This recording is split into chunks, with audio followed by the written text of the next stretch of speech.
Salut, dans cette vidéo, je vais te présenter les meilleurs hacks et astuces pour l'application de montage CapCut. C'est aujourd'hui l'outil le plus facile à utiliser et pourtant assez puissant avec de nombreuses fonctionnalités. Je te montre tout ça. Alors bien évidemment, je suppose que tu connais déjà l'app mobile CapCut, mais savais-tu qu'il existait également une version sur ordi, une version en ligne directement sur CapCut.com et une version Mac que tu peux télécharger sur le même site CapCut.com. C'est assez intéressant car si tu fais des montages pas seulement pour des vidéos courtes et verticales, mais également pour du format long, horizontal YouTube, tu peux utiliser leur version sur laptop. Maintenant, la première astuce, c'est quelque chose de tout bête, mais tu sais, lorsque tu lances un nouveau projet sur CapCut et que tu importes une vidéo, de façon automatique, tu vas voir cet outro dégueulasse de CapCut qui va se mettre automatiquement. Et il y a une façon de l'enlever à tout jamais.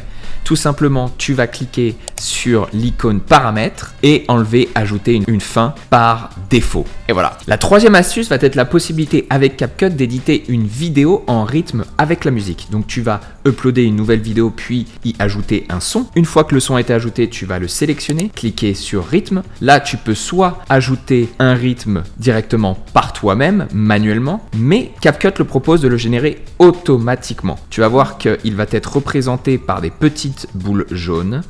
Et lorsque tu valides, tu verras toujours ces petits points jaunes sur ta vidéo. Maintenant, lorsque par exemple, je veux réduire un clip à un endroit précis, il va se diriger automatiquement sur les boules jaunes pour bien éditer en rythme. Une autre astuce que tu ne connais peut-être pas, c'est la fonction superposition dans CapCut pour faire des montages encore plus sympas. Je vais uploader une vidéo, cliquer tout de suite en bas de l'écran sur superposition. Je vais pouvoir y ajouter un second média qui peut être une vidéo ou une photo. Une fois ce média importé, je vais pouvoir le redimensionner, le placer où je veux sur l'écran et en cliquant sur mélange, travailler sur l'opacité, mais également y ajouter des filtres. Ça, c'est la superposition. L'astuce suivante, c'est ce qu'on appelle les keyframes.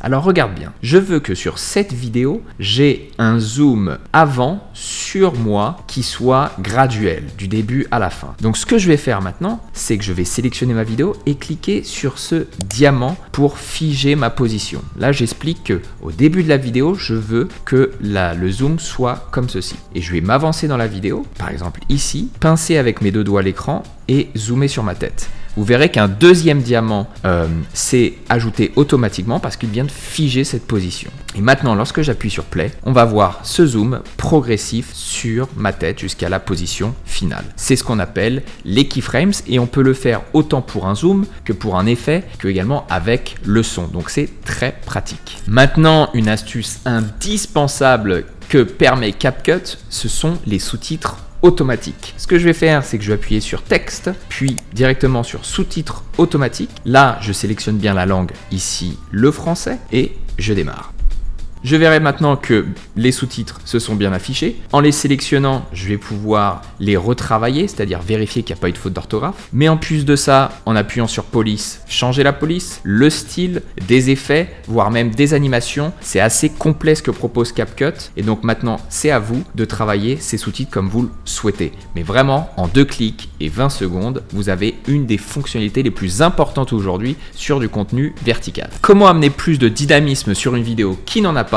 Eh bien, c'est ce qu'on appelle les jump cuts et je vous montre comment faire. Une fois votre vidéo importée, vous allez la sélectionner et couper en différents clips. Coupez ces clips au début et à la fin de chaque phrase. Une fois vos différents clips effectués, vous allez en sélectionner un sur 2 et avec vos deux doigts, vous allez pincer votre écran pour amener un zoom sur votre tête. Sur le deuxième, je l'ai fait. Le troisième, je le laisse tel quel. Le quatrième, je vais faire pareil. Cinquième, je le laisse. Et le sixième, je vais pincer et zoomer. Maintenant, lorsque vous allez appuyer sur play, vous allez avoir cet effet avant-arrière, zoom avant, zoom arrière qui va amener beaucoup plus de dynamisme à votre vidéo. C'est ce qu'on appelle les jump cuts.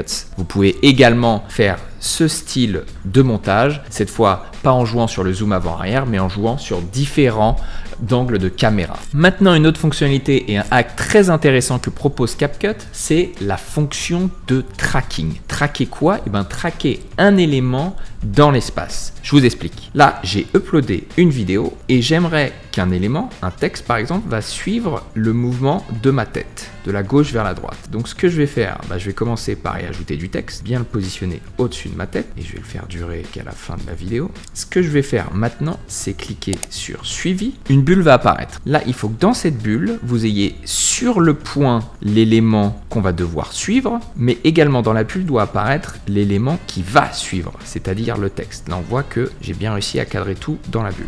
Une fois que ça est effectué, vous cliquez sur commencer le suivi et une fois le traitement terminé, vous pouvez lancer play. Comme vous le voyez, le texte va suivre ma tête, même si je déborde du cadre, des deux côtés. C'est le tracking. Plus besoin d'utiliser de fond vert avec cette astuce découpage que propose CapCut. Donc voici ma vidéo. Je veux tout simplement enlever le fond et le remplacer par autre chose. Ce que je vais faire, je vais sélectionner ma vidéo. Ensuite, tout simplement appuyer sur découpage, découpage personnalisé. Là, avec ma brosse, je vais sélectionner la zone à garder. CapCut m'aide en plus, donc ça c'est ultra simple. Et je vais valider. Une fois l'arrière-plan enlevé, je vais pouvoir le remplacer. Par exemple, en allant dans zone de travail, puis arrière-plan, je vais pouvoir sélectionner des fonds que me propose CapCut ou tout simplement importer le mien. Ultra puissante cette fonction. Bon, enfin, si vous ne trouvez pas très beau ou belle dans votre dernière vidéo, si vous n'avez pas mis de maquillage, et ben c'est pas très grave puisque CapCut peut rattraper tout ça. Et ces fonctions de retouche sont très puissantes. Regardez, je vais importer une demi-vidéo et zoomer sur tous mes défauts. Comme ça, on va bien voir l'impact de CapCut. Ensuite, en sélectionnant ma vidéo et en allant sur retoucher, le visage, là, j'ai plein d'options. Non seulement la couleur de peau et les dents blanches, mais ce que je trouve le plus impressionnant, c'est deux choses. Tout d'abord, les cernes. Les cernes, zoomer encore plus, que je vais pouvoir enlever légèrement. Regardez, bon, là, c'est assez léger, mais vous voyez que ça fait quand même une différence. Et ce qui est encore plus puissant, ce sont ces lignes souriantes au-dessus du visage, pardon, au-dessus du sourire. Quand vous sélectionnez lignes souriantes, ça m'enlève carrément mes rides. Enfin, si vous voulez aller même plus loin, vous allez même pouvoir y ajouter du maquillage, remodeler votre mâchoire ou votre nez, bref, devenir une complète autre personne. C'est ce que CapCut propose également. Il s'agit de toutes les fonctionnalités les plus importantes et simples à implémenter avec CapCut, mais il y en a encore beaucoup d'autres. Si tu veux voir encore plus de fonctionnalités CapCut, n'hésite pas à le mettre dans les commentaires et à t'abonner à la chaîne. Je te dis à la prochaine.